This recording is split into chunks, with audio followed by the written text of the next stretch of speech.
Hello students, welcome to biology classes online.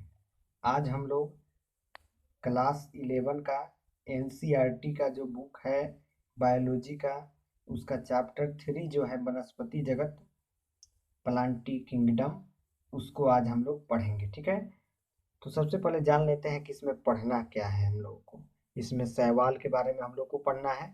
ठीक है, bryophyte के बारे में पढ़ना है, टेरिडोफाइट के बारे में पढ़ना है, और क्या पढ़ना है हम लोगों को, इसमें जिम्नोस्पर्म के बारे में पढ़ना है, और क्या पढ़ना है, एंजियोस्पर्म के बारे में पढ़ना है, और पादप जीवन चक्र एवं संतति एकांतरण के बारे में पढ़ना है। ठीक है, तो अध्याय 3 है वनस्पति जगत।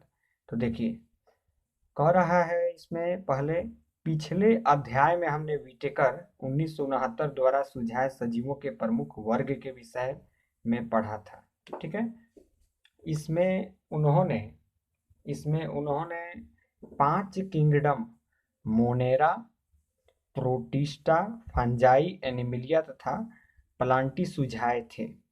इस अध्याय में हम प्लांटी जगत, जिसे वनस्पति जगत भी कहते हैं, के बारे में तथा वर्गीकरण के विषय में विस्तार से हम लोग पढ़ेंगे वनस्पति जगत के बारे में। ठीक है, तो हमें यहाँ पर इस बात पर ध्यान देने की आवश्यकता है कि वनस्पति जगत के विषय में समयानुसार जो है परिवर्तन आया है।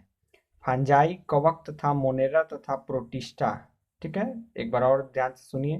फंजाई, कवक तथा मोनेरा तथा प्रोटिस्टा वर्ग के सदस्य जिनमें कोशिका भित्ति होती है, अब प्लांटी वर्ग से निकाल दिए गए हैं। ठीक है, इसमें सेल वाल होता है फंजाई में, कवक में, और मोनेरा तथा प्रोटिस्टा वर्ग के सदस्य जो होते हैं उनमें कोशिका भित्ति होती है। अब इनको क्या किया गया है, प्लांटी वर्ग से निकाल दिए गए हैं।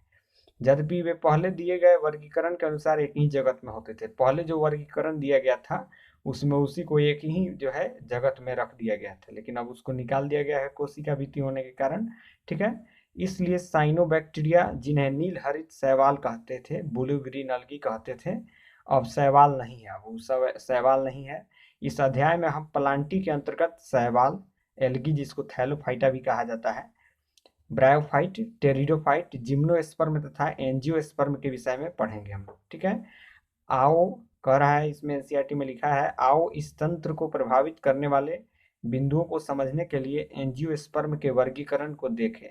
पहले दिए वर्गीकरण में हम आकारिकी के गुणों जैसे प्रकृति, रंग, पत्तियों की संख्या तथा आकृति के आधार पर वर्गीकरण करते थे।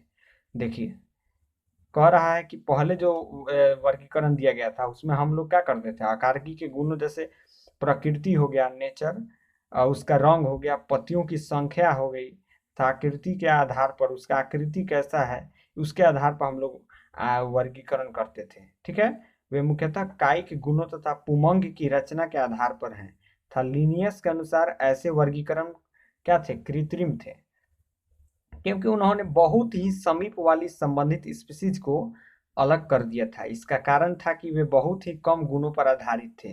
कृत्रिम वर्गीकरण में कायिक तथा लैंगिक गुणों को समान मान्यता दी गई थी। अब क्या किया गया था कि कृत्रिम वर्गीकरण कायिक तथा लैंगिक गुणों को समान मान्यता दी गई थी। यह अब स्वीकार नहीं है, क्योंकि हम जानते हैं कि कायिक गुणों में प्रायः पर्यावरण के अनुसार परिवर्तन हो जाता है। हम लोग जानते हैं कि कायिक जो गुण होता है उसमें प्रायः क्या होता है, पर्यावरण के अनुसार परिवर्तन हो जाता है। इसके विपरीत प्राकृतिक वर्गीकरण जीवों में प्राकृतिक संबंध तथा बाह्य गुणों के साथ साथ भीतरी गुणों जैसे परारचना, शारीर भ्रूण विज्ञान तथा पादप रसायन के आधार पर विकसित हुआ है। पुष्पी पादपों की इस वर्गीकरण को जॉर्ज बेंथम, नाम रखिएगा याद जॉर्ज बेंथम का। ठीक है, पुष्पी पादपों की इस वर्गीकरण को जॉर्ज बेंथम तथा जोसेफ डॉल्टन हुकर ने सुझाया था। एक बार और सुनिए, जो पुष्पी पादप हैं, फ्लावरिंग प्लांट्स हैं, इस वर्गीकरण को, क्लासिफिकेशन को जो है एक जॉर्ज बेंथम तथा जोसेफ डॉल्टन हुकर ने क्या किया था, सुझाया था। ठीक है, चलिए अब हम लोग नेक्स्ट देखते हैं। चलिए देखिए, लिखा है यहाँ पर, वर्तमान में हम जातिवृत्तीय वर्गीकरण तंत्र जो, ठीक है, वर्तमान में हम जातिवृत्तीय वर्गीकरण तंत्र जो विभिन्न जीवों में विकासीय संबंध पर आधारित हैं को स्वीकार करते हैं। इससे अब पता चलता है कि समान टैक्सा के जीव के पूर्वज एक ही थे। अब हम वर्गीकरण की कठिनाइयों को हल करने के लिए विभिन्न सूचनाओं तथा अन्य स्रोतों का उपयोग करते हैं। यह तब और भी कठिन हो जाता है उसके पक्ष में कोई भी जीवाश्मी प्रमाण उपलब्ध न हो। बहुत कठिन हो जाता है जब उसके पक्ष में जीवाश्मी प्रमाण जो है उपलब्ध नहीं होता है। तो ध्यान दीजिए, आगे कह रहा है संख्यात्मक वर्गीकरण, जिसे अब सरलता से कॉम्प्यूटरीकृत किया जा सकता है। जो संख्यात्मक वर्गीकी है, अब उसको सरलता से क्या किया जा सकता है, उसको कॉम्प्यूटरीकृत किया जा सकता है। ठीक है, सभी अवलोकनीय गुणों पर आधारित है। सजीवों के सभी गुणों को एक नंबर तथा एक कोड दिया गया है। सजीव का जो जो भी गुण है उसको एक नंबर दिया गया है, एक कोड दिया गया है। ठीक है, और इसके बाद इसे प्रोसेस किया जाता है, उसके बाद उसको प्रोसेस किया जाता है। इस प्रकार प्रत्येक गुण को समान महत्व दिया गया है और उसी समय सैकड़ों गुणों को ध्यान में रख सकते हैं। ठीक है, आजकल वर्गीकीविद भ्रांतियों को दूर करने के लिए कोशिका वर्गीकी की कोशिका विज्ञानीय सूचनाओं जैसे क्रोमोसोम की संख्या, रचना, व्यवहार तथा रसायन वर्गीकी जो पादपों के रासायनिक कारकों का उपयोग करते हैं। ठीक है, चलिए अगले वीडियो में जो है हम लोग शैवाल के बारे में, जो एल्गी है इसके बारे में पूरा स्टडी करेंगे हम लोग। ठीक है, यहाँ पर आप एल्गी का जो है विभिन्न तरह का जो है पिक्चर्स देख सकते हैं।